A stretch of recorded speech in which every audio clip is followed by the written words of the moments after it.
right.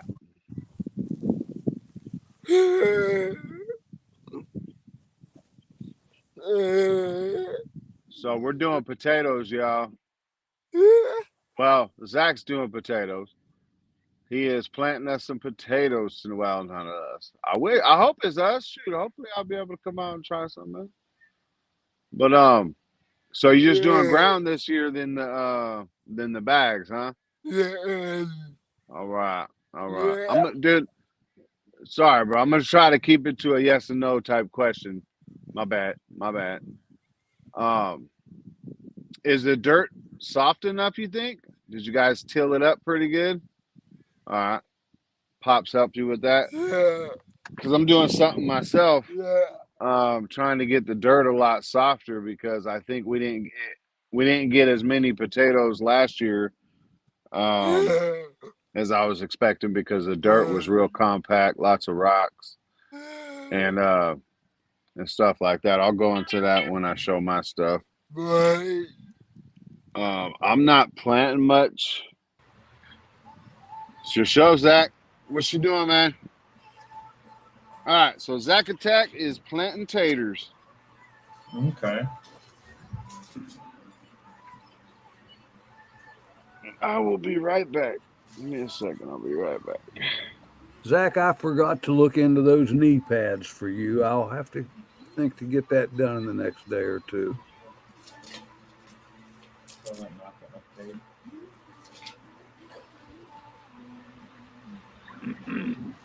I'm so gonna shut up. Can't say knee pads around ghetto. I'm sorry. I love you, Zach. I love you, Zach. Look, it actually. I'm just gonna shut up. No, that's actually a really good idea. I'm surprised he doesn't have them already. Well, the calluses on his knees are probably already there, but yeah. Well, to old men like me and Tom, Zach, that shit looks uncomfortable. It'll work. Oh, you just don't realize how nice they are. And mine were, well, they were kind of disposable. Of course, I'm cheap, so I make disposable stuff last forever. But it's a real thick, soft foam. So what I was thinking for Zach, he's got a lot of hardwood floors in his house, and they won't slip. Right. And he can just cruise, and it makes such a big difference on your kneecaps. It's crazy. It really is. Oh yeah, I bet. So did you buy those already? What did you buy? Seeded potatoes? You bought potato seeds, right? Okay. Yeah. All right.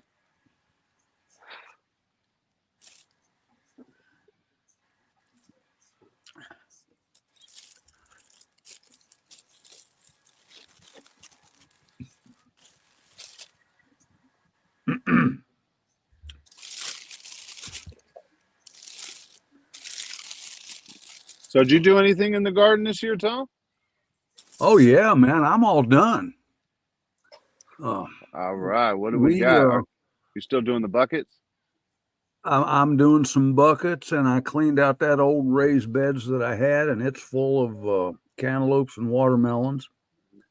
I took a little lesson from you. Laura had pumpkins out on the porch for fall, and I took one of those and threw it in the corner of that raised bed, just thinking I'll let what happens happen. Yeah, you know, like you did your pumpkins. Yeah. So I got a wild hair up and decided I needed to clean that bed out and use it. So the pumpkin had of course over the winter frozen and dried, and the skin was like paper. It was really weird. Yeah. And I had a great big handful of seeds, so I just threw the whole handful in one corner of the bed, and I can see the dirt mounding up. Some of them are going to sprout, so we'll see what happens. Oh no! Yeah, they're going to take over. They're going to take it over. Them things. Well, they'll grow have to crazy. fight with the cantaloupes and watermelons, but the watermelons are just going crazy. And fortunately, I timed it more luck than management, but no frost. Oh, And nice. I'd say our last frost has already happened. Yeah, So- yeah. Well, that's why I thought it was wild that my potatoes started growing, man. I mean, they started growing in the frost. That's what was Oh, wild for potatoes! me. Yeah, potatoes will do that. Potatoes are pretty hardy. And I got then, strawberry plants already blooming. I set out 60 strawberry plants. I forget when now. mhm. Way Nice back. job, in Zach. Good job, brother. Nice. Yep. For some reason, we have not grown strawberries. What's up, Miss Shia Sunshine? Hey, everyone. YouTube tried to hide this troublemakers page from me. Oh, hey, unique prepping. Laugh out loud. I'm gonna throw the link down there, and we invite anybody to come up here. I know we ain't got too many folks in here, but the ones we do, it's all about quality, not quantity. My Probably- son-in-law saved my strawberry plants from the backyard, and they're in this backyard now, and they're saved. I don't know why we didn't grow any strawberries. It still boggles my mind. And this is our last growing season, so it's a little late now. But man, I wanted to get some strawberries. We already got some strawberries. Like about 4. Cole, I bought this 3-tiered round pyramid kind of thing for the strawberries to grow in. Huh. And I think it's going to work out really, really nice. And You then have a picture? say again? Do you have a picture? No, dude, I don't. A picture, it's not real, is what she said. No, I'm just curious. I'm trying to have no idea what a picture.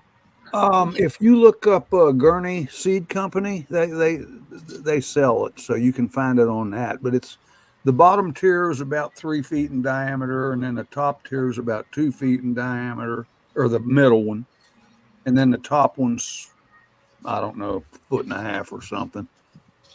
But yeah, there's a lot of dirt for them to grow in. I tried that last year, attaching a piece of rain gutter to the fence and trying to grow strawberries there. Not a single one of them lived through the winter. There's just not enough dirt in there to sustain the roots. Right. Zach, dude, there's a mountain lion right next to you. Be careful. Colorado mountain lion.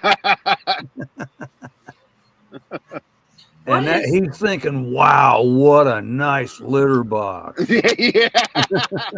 Like, oh, thanks, Dad. I Appreciate check this out. What is savory summer? In a pack of herbs. Savory summer. Nobody know? Anybody know? I don't. Savory summer. I imagine Google would. I don't know. Hello, Mrs. Ghetto. Hi, Miss Ghetto. Let me oh well. Just curious if anyone knew. It's all good. let me put this link out there. How do I do that here? Yeah, it feels like it's been forever since I've been on here. Yeah, I know. Ugh. And then, you guys, I got a bonus. I found a treasure. I had been looking for tomato plants. I was down in Petersburg last week, and there's this new nursery that they've been open 5 years or so. But I dropped in there, and I asked her. I said, it was mostly flowers. I said, "Do you have tomato plants?" And she said, "Yeah, we got some out back." So I went back and I looked through them all, and I couldn't decide what strain I wanted. And I came back in and I said, if you could only grow 6 tomato plants, because I knew they wouldn't break up those 6-packs, that they had. Yeah. What would you buy? And she said, that's a hard question to answer. She said, a lot of my customers are going nuts over this heirloom beefsteak tomato that I'm selling. Yeah, beef. I was gonna say beefsteak too. And it turns out this old guy, there were 7 brothers here on the North Fork. And I've told you all about my friend John, who was my mentor when it came to growing trees and plants and stuff like that. And all those brothers are dead now. But the one brother, Gerald, had, I don't want to say he developed this seed, but he propagated these heirloom seeds. Okay. And those are his plants. So I got 6 of them, and of course I'm going to be saving seed from them. Yeah, but I'm looking forward to these heirloom beefsteak tomatoes, man, because they're going to be like the size of softballs. And, yeah, dude, that's why I was saying beefsteak. Like, one slice is a sandwich, you know. Right. You better have some pole or something like a trellis or something. They're already in cages, buddy. They're only 6 inches right. tall, and they're already in cages. Well, that's what I plan on doing with mine. I had planned on having it up and all that to show off on Zach's stream, but I'm gonna do a hanging trellis. So I'm gonna have a trellis, then I'm gonna hang them from. I'm gonna hang some tomato twine down from the, from the top of it, and have the tomatoes going up that. Also with my cantaloupe, I think it was right before you got here. I was talking about the cantaloupe, Tom. I didn't hear that. I got 9 cantaloupes growing in my garden already that we didn't plant neither. There was a rotten one in that we grew. Basically, it was on the ground too much. It was our first year growing them. We didn't all the way know how to take care of them, and it was more of a test run. And we had 1 or 2 that just didn't ripen up, didn't look right. Anyways, what happened was I put them in my my little. Hold on a second, my stuff's dying here. I ended up, mulching it in the dirt that I was going to use the next year in my little garden bed over here. And instead of making a compost heap, all I did was just went to all my raised beds and just put, scraps of food and all that, and just, put it in the dirt to each bed. Anyways, them little sun guns, man, I got 9 of them in there already. So, so what I'm going to do with those is they're going to be vertical as well. And then we're going to put them in some like pantyhose or some of those little woven sacks or whatever they're called. Little hammocks or whatever once they get bigger. Boom, get it. Dig that dirt, brother. Zach over there doing dirt. I got it on camera. Hey, anybody feel welcome to please come on up here and talk some garden with us. More the merrier.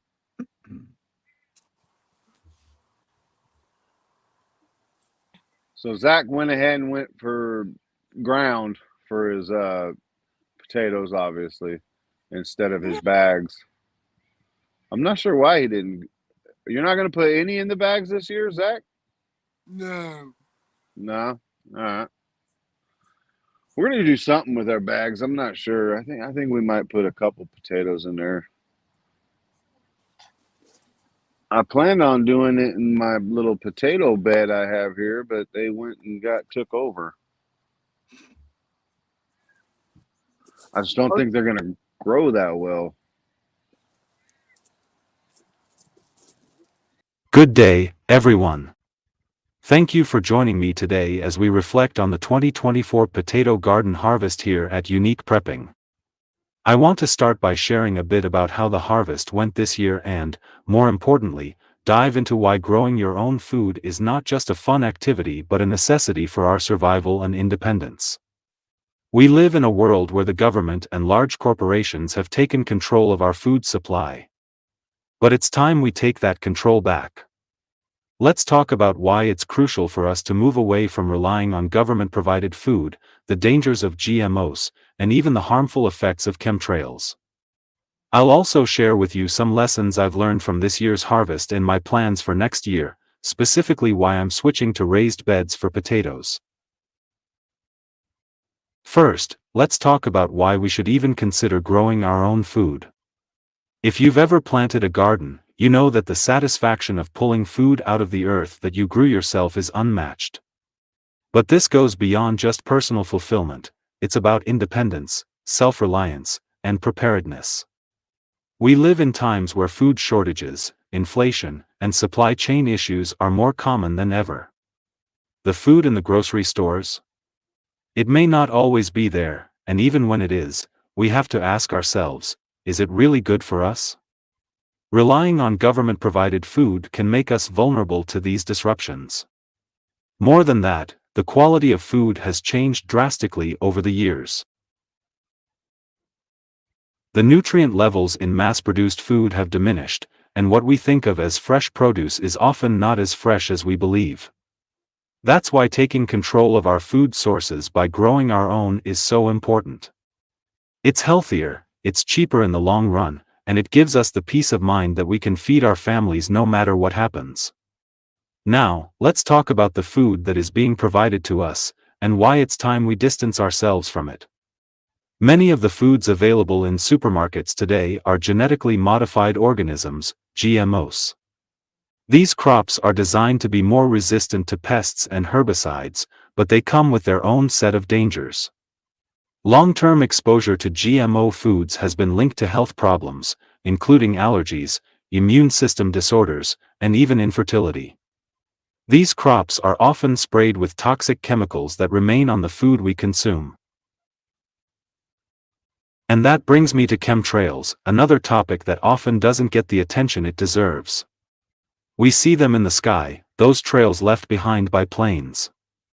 Many believe that these chemtrails are dispersing chemicals that affect not only our environment but also our health. While some may dismiss this as a conspiracy theory, there is mounting evidence that these chemicals can harm our soil, our water, and even the plants we grow. That's another reason why growing your food is essential. You control what goes into your soil, what you feed your plants, and ultimately what you feed yourself. Now let's shift gears to something practical, the benefits of raised beds over traditional in-ground planting. This year, my potatoes were planted in the ground, and while we had a decent harvest, I ran into some challenges. Grasshoppers became a big problem, and they really did a number on the potatoes.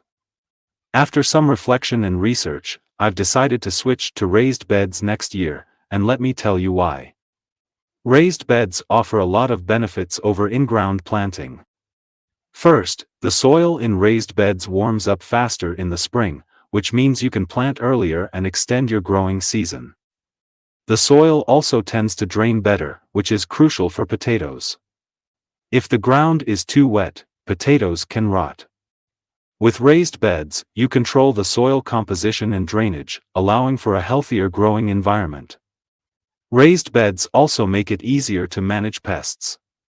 You can build protective barriers, use row covers, or install netting to keep out insects like those grasshoppers that wreaked havoc this year. Plus, raised beds are typically higher off the ground, making it harder for pests to reach the plants. Another pro of raised beds is the improved soil quality. When you plant in the ground, you are often at the mercy of the existing soil, which might be full of clay or rocks, or might lack essential nutrients. Raised beds allow you to create the perfect growing medium for your crops, improving yield and plant health. Lastly, raised beds are easier on your body.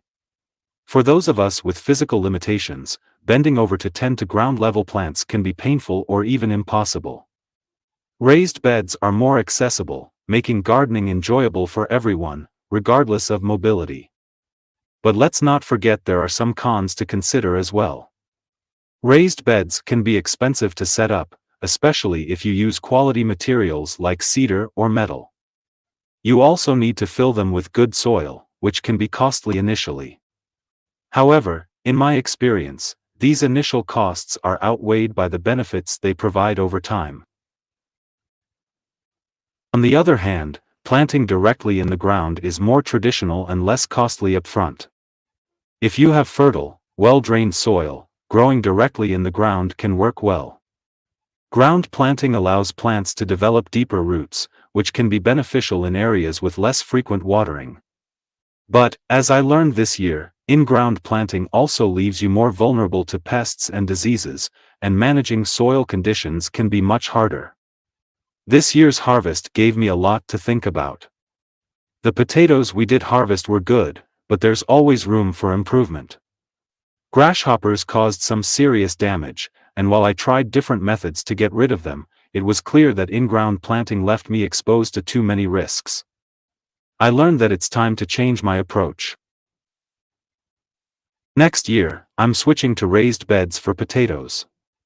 I'm excited about this change, and I believe it will make a big difference in both the quantity and quality of my harvest.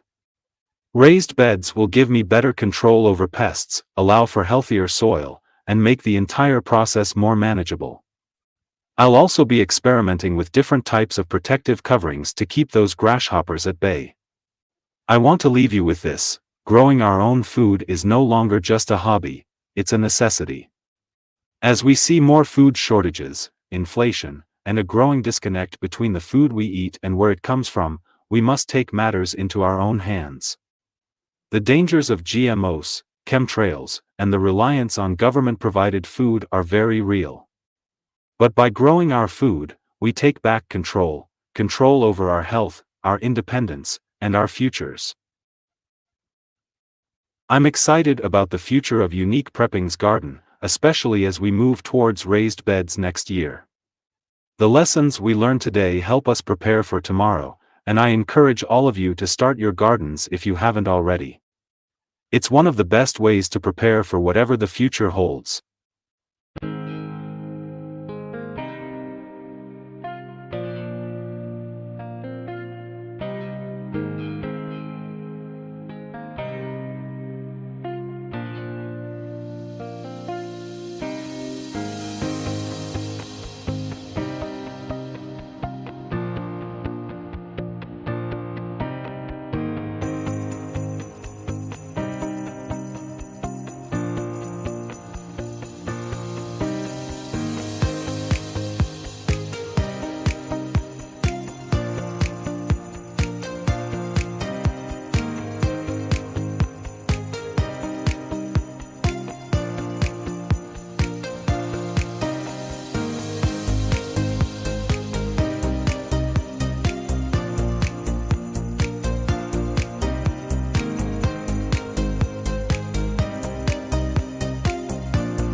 Hello, our Unique Prepping community. On today's video, I'm going to show you a 41-day time lapse of my potatoes and give updates on what the progress is throughout each phase.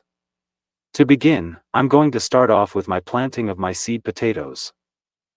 Planted 5 pounds of Simply Seed non-GMO, American raised Gold Rush russet potato seeds. The reason why I wanted to try this kind this year was because store-bought did okay for the past 3 years, with getting 8 little potatoes my first year up till last year when I got 2.1 pounds, but I'm trying to see if actual farm-raised potato seeds grow a better crop. Hoping to get at least 5 to 7 pounds, we will find out in October since it takes 120 days to yield. Let me finish planting and I'll walk through the progress this far. Dig it down, down in the ground. Feel the earth that spins around. Potato dreams, they start so small. Plant them deep, we'll grow them tall. Chop it, drop it, let it go. Row by row, row by row. Plant those buds all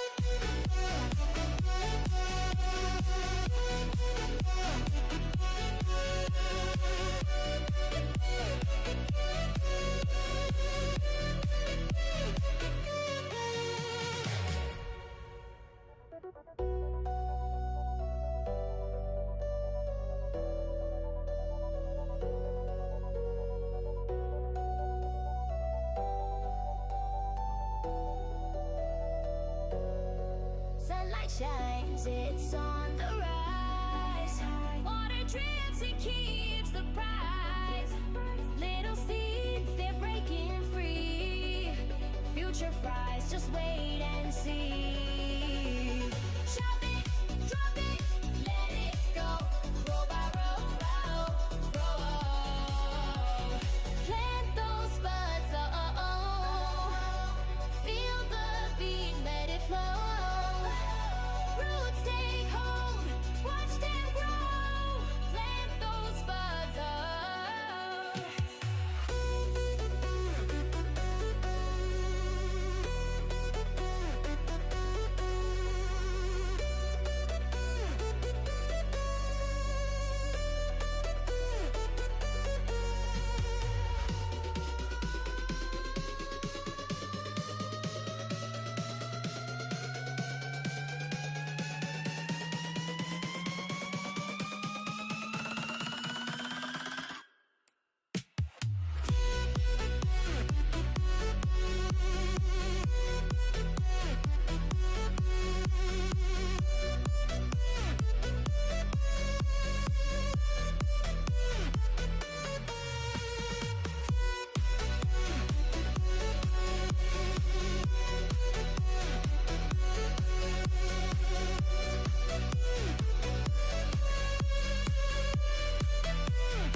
This is 26 days into growing. My dad fertilized it and put a watering system around this raised bed.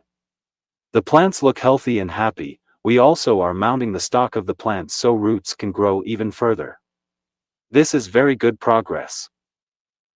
Oh, whoa, what happened? This is 38 days into growing and the potatoes are blossoming out in full force. These plants look freaking beautiful and healthy, and I'm loving the growth. The bigger the plant, I'm hoping means more potatoes. Yes, I'm excited.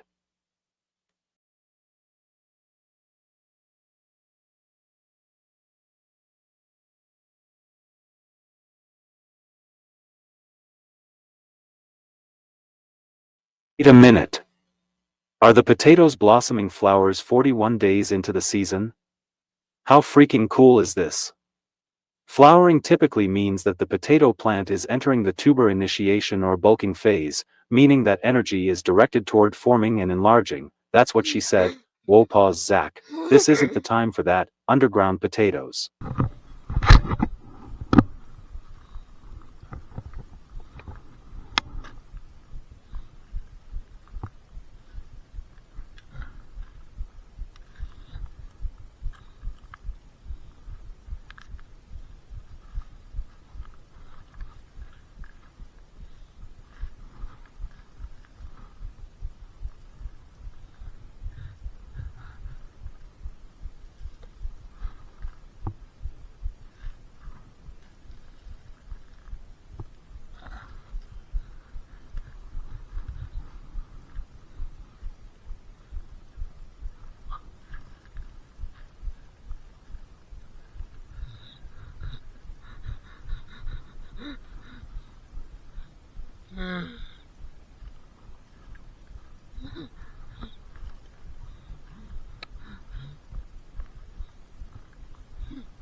woke up to a world that said stay in line.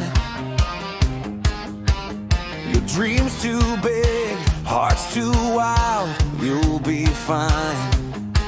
But you've got fire burning deep inside.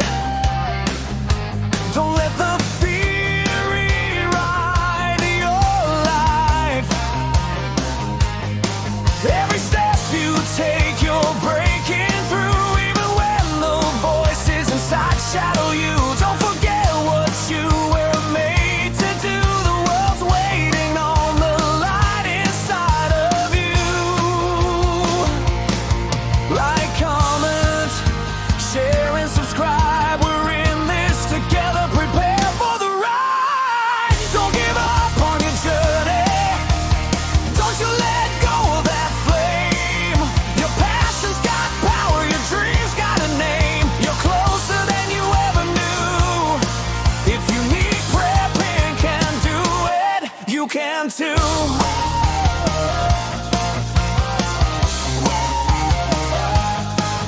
They say you're dreaming way too loud, but you were never meant to blend in with the crowd.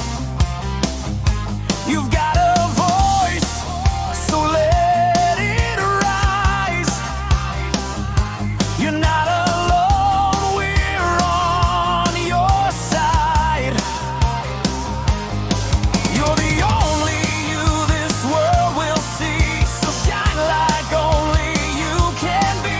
Don't trade your truth for their routine. Keep going, chase that daring dream. Like, comment, share and subscribe. We're in this together. Prepare for the ride. Don't give up on your journey. Don't you let go of that flame. Your passion's got power, your dreams got a name. You're closer than you ever knew. If you need prepping, can do it, you can too. When the nights get long and the road feels rough, when the mountain's high and the climb is tough, look how far you've come, you've made it through, and you'll rise again, 'cause that's what dreamers do.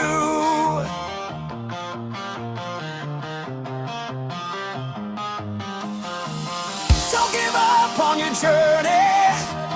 You got a spark, let it fly. Your stories unfold and reach in the sky. Just hold on, you'll break through. If you need prepping, can do it, you can too. Yeah, if you need prepping, can do it, you can too.